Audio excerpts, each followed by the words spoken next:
Hello again, everyone. Edwin Learnard back once again.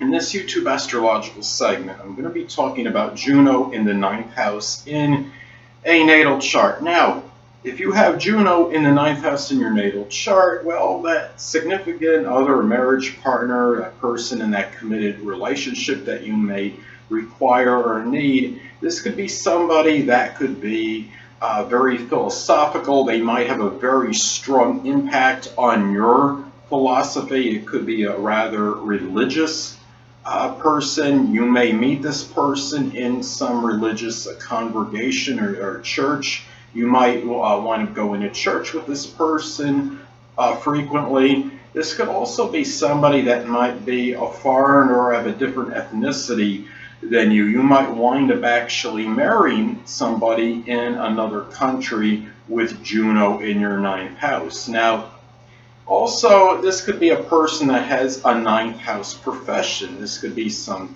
college, university professor, somebody that is in theology, a person that might be, say, a pastor at a church, something connected with some religious profession. It could be a philosopher, a person that may be somehow connected with traveling as far as their profession goes. It could be somebody like a travel advisor or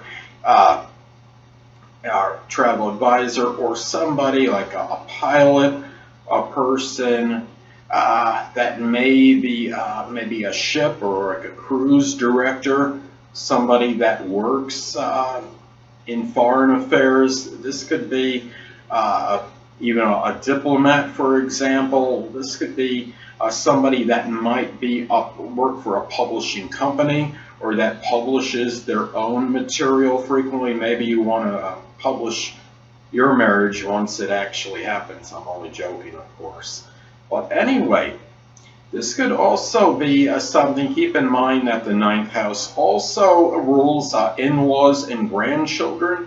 So the grandchildren and in-laws could figure more prominently in this marriage than usual. That is assuming if you do have grandchildren from this marriage. If you do have the marriage, of course. So anyway, this could also be somebody that you may meet. That could be that significant other or marriage partner, that person in that committed relationship that might be an abstract thinker, visionary, a person that might even be in the import-export business. Now, this could be a person too that you want to often learn from. If something where this becomes like intellectually stagnant, or you feel that you're not really learning anything anymore from this person, or generally you're not learning any much period from him or her,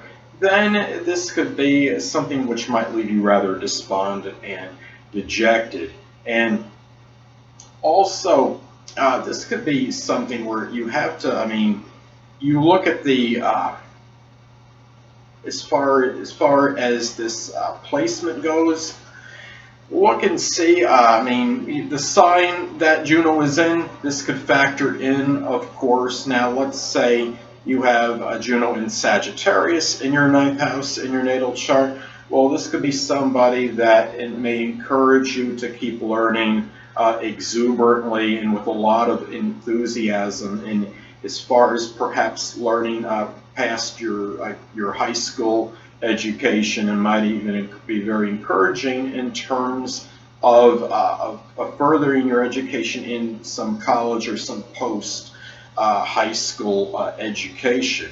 If you have, let's say, Aquarius, Juno in Aquarius in your ninth house in your natal chart, this could be a person that their philosophical outlook can be rather ingenious and eclectic, rather perhaps unusual, and something in this person maybe somebody whose belief systems you might find to be maybe perhaps a little bit bizarre or certainly very unique, to say the least. But at the same time, you'd have to factor in the ninth house cusp. Let's say if you had a Capricorn on the cusp of your ninth house, and you had the Juno in Aquarius in your ninth house, you still might your philosophical outlook can be rather conservative, and it might, in orthodox, and might kind of conflict with this marriage partner, significant other, what have you. However, if you had Aquarius on your ninth house cusp and you had Juno in Aquarius in your ninth house, then there would be a little bit more compatibility with that, because your own belief system could be very close to what this person would have, so as far as their philosophical outlook and belief system. So anyway, also it's important to look at the aspects that are made, if any, to Juno in your natal ninth house. Now, let's say if you have Pluto making an adverse aspect to your Juno in the ninth house, let's say it makes a square opposition or even an inconjunct to your Juno in your ninth house, well, this could indicate that you might wind up getting somebody, or as far as a marriage partner or significant other goes, that might wind up trying to indoctrinate you as far as to his or her beliefs and philosophies, or even religion, and it's something that might not go over well with you, and it could be a person that might be very fixated and obsessed on these beliefs. And also keep in mind too, as far as this placement goes, it might be something where you might even feel like you're married to your philosophies and your belief systems, or maybe even higher education. You might be somebody that might be that perpetual learner, which is not bad, of course, but to a point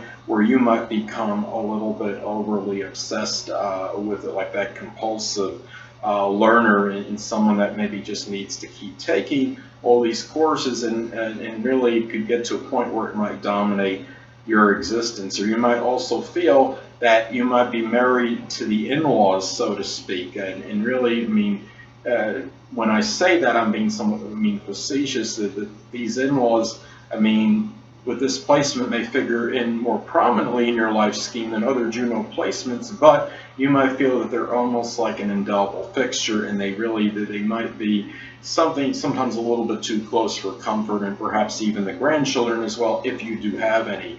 Well, anyway, people, that'll conclude this YouTube astrological segment for Juno in the ninth house in a natal chart. Stay tuned next time, where I'll be talking about Juno in the 10th house in a natal chart. Two things I want to get with you on before I head out.